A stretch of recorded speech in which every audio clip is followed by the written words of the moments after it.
As women of God, we are expected to carry ourselves differently than women of the world. I don't know who needs to hear this, but daughter of God, stop comparing yourself to worldly women because it's going to lead to sin.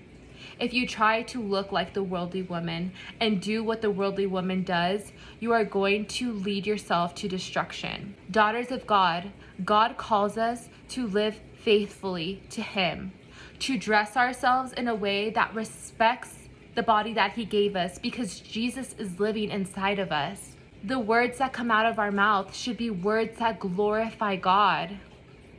We do not need to be cussing or speaking harshly about others, gossiping, and using our mouths to bring people down. Women of God, God created you wonderfully and you were beautifully made. You do not need to change anything about yourself. It's so easy for us to look in the mirror and to nitpick different parts of ourselves that we wish could be different. We think that if I change this about myself, maybe that guy would have liked me. Or maybe if I had this quality, I would have got that job.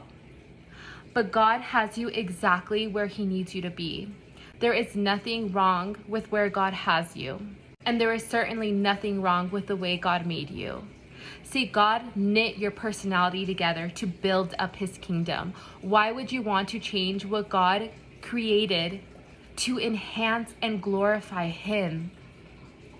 Why would you go under the knife or alter your features to conform to the world when God said, "This, my daughter, is perfect"? Daughters of God, we need to compare ourselves to our Father, not the world, because God is going to show us how to live fruitful lives, how to live lives that lead to life and not to destruction. Proverbs chapter 11 verse 22 says, "A beautiful woman who lacks discretion is like a gold ring in a pig's snout."